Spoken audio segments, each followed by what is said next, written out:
कालीठू बदलिब पाग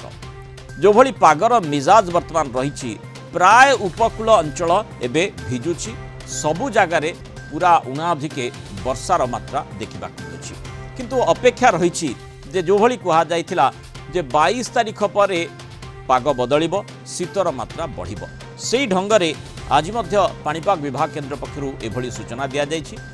आसंता कालीठू कमिब वर्षार परिमाण 24 घंटा मध्यरे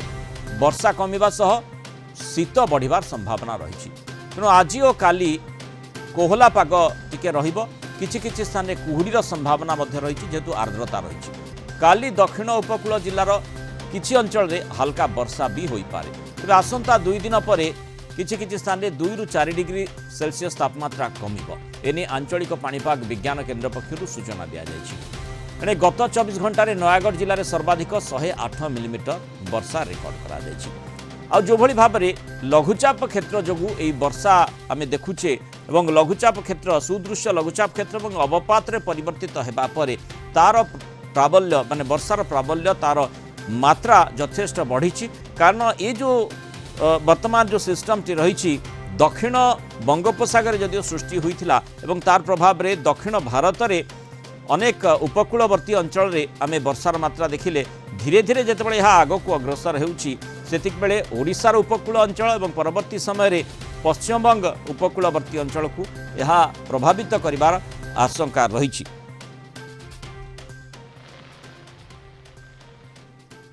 वर्षा कालीठू लगी रही आदि देखा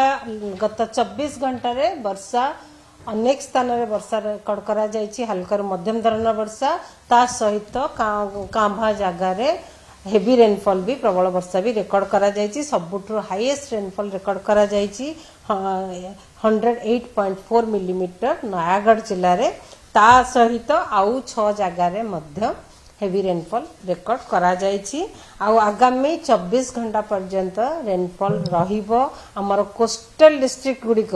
उपकूलवर्ती अंचल जिला मानकरे मेनी प्लेसेस रे अनेक स्थान रे हल्का मध्यम धरण वर्षा रहिबार संभावना रही ता सहित तार नेबरिंग डिस्ट्रिक्ट गुड़िक भी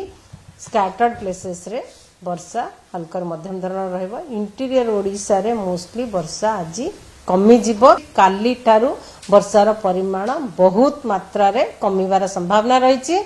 काली हार्डली आमर कोस्टल साउथ कोस्टल ओडिशा जमती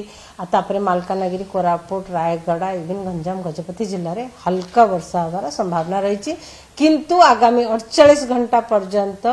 कुहुड़ी रहिबार संभावना रही। रात्रिर तापमात्रा माने न्यूनतम तापमात्रा बहुत बढ़ी जाइछि मार्केटली एबव नॉर्मल एबे अछि माने 6-7 डिग्री 5 डिग्री को जगह एबव नॉर्मल रही आगामी 2 दिन पर किछि किछि जगार इंटीरियर ओडिशा रे 2 ରୁ 4 डिग्री टेम्परेचर कमी पारे। अधिक आलोचना करबा आम सहित वरिष्ठ पाणीपाग विज्ञानी प्रोफेसर संदीप पट्टनायक जोड़ी प्रोफेसर पट्टनायक स्वागत करबा आलोचना को जो लघुचाप सुदृश्य लघुचाप रे परिवर्तित हैला एवं अवपात को यह अग्रसर हैला तार प्रभाव आमे देखुचे हठात शीत कमीगला जदिओ पूरा कालुआ पाग बा कोहला पाग आमे देखुचे दिनर तापमात्रा कमिला रातिर तापमात्रा बढ़िबा कथा कहा जाइतला से प्रकार स्थिति देखिले माने आर्द्रता वायुमंडल यथेष्ट मात्रा यथेष्ट परिमाण रे बढ़ीगला जोथिपाई आमे शीतर मात्रा कमिला बोली जेमती आलोचना करथलु विज्ञान दृष्टिकोण मध्य से भली कहा जाए यार प्रभाव विशेषकर कौन हो पारे आ सबुठु गुरुत्वपूर्ण कथा जमती आमे अंतर्जातीय पाणीपाग विज्ञानी जासन निकोल्स संपर्क में चर्चा करूँ सी तांकर जहाँ गोटे आकलन संपर्क में आपण गोटे मतामत नेबाकू चाहिए से कहवा कथा जे परवर्ती समय जो अवपात जहाँ परिवर्तित होइछि सिस्टम टी परवर्ती समय लुपिंग अर्थात पुणी दक्षिण भारत को मध्य प्रभावित करिपारे ये किभली भाव में हो पारे। नमस्कार हाँ वर्तमान आपण जो लघुचाप जो अवपात क्षेत्र वर्तमान अच्छी ताकू जदि टिके विश्लेषण करिवे से गोटे प्रकार निसहाय अवस्था रही जाइछि उत्तर पश्चिम आउ ठंडा शुष्क वायु प्रबल मात्रा बहुची एपटे पूर्वा वायुर प्रभाव रोची पूर्वा वायु जो आर्द्रता पूर्ण आउ टिके उषुम पूर्वा वायु प्रशांत महासागर भितर बहुची ताकू जदि टेक्निकली गोटे नॉर्मल वे बुझा चाहिए से गोटे सैंडविच हो जाइए आउ वर्तमान कौन हम जेहेतु उत्तर पश्चिम वायुर जो प्रभावटा बहुत रोची जोटा 20 तारीख रु आप देखिए उत्तर भारत में वर्तमान बहुत शीतर प्रकोप रही सी बर्तमान ताकू टिके पुश कर दौची टिके स्थल भागरू आवे माने केंद्रीय बंगोपसागर आड़े किंतु से जो वायुर जो प्रभावटा 22 तारीख दिन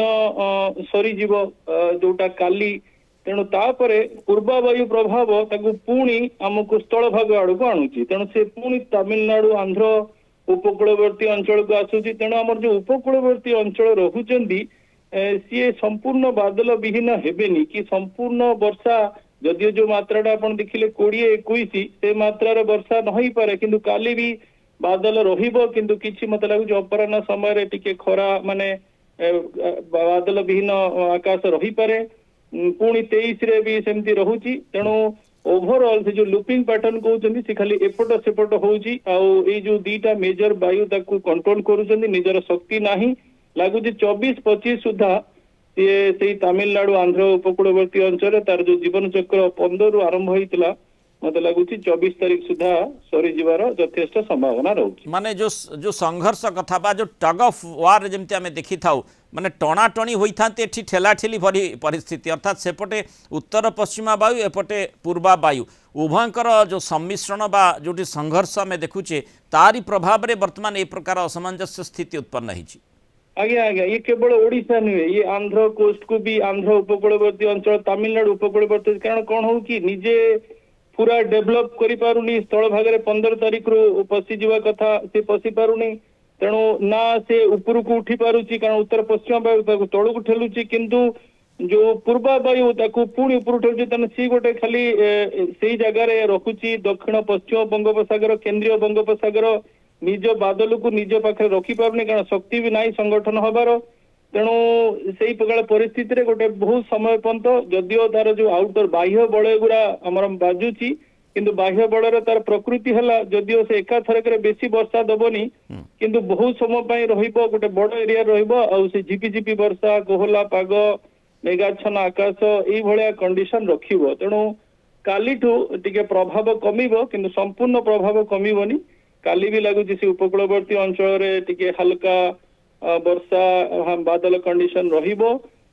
तापरे लागुची सेमती 23 जो 24 पीरियड रहउची टिके बादल कंडीशन रहिबो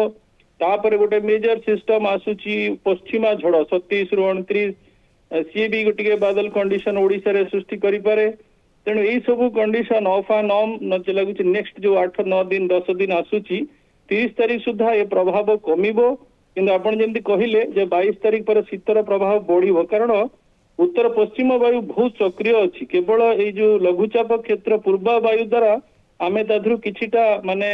प्रभाव कमी जाउची हमरो कारण बैक टू बैक सिस्टम रहउची आर्द्रतापूर्ण वायु रहउची से प्रभावटा कालीठू दुर्बल हबा आरंभ करिवो तेणु शीतर प्रभावटा मते लागुची 22 तारीख रु आरंभ हबो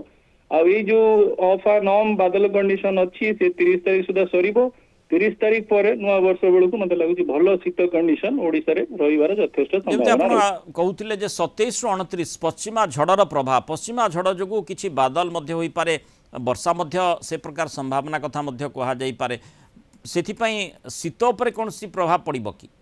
हाँ हाँ बर्तमान आपण जो शीत कंडीशन देखुछन उत्तर भारत रे तो बहुत शीत कंडीशन अछि आमे ताथरु टिके वंचित होउछु आमे ए जो लघुचाप क्षेत्र दुर्बल लघुचाप क्षेत्र आम उपकूलवर्ती अंचल रे रहुची सेति पई कि टिके वर्षा पाउछु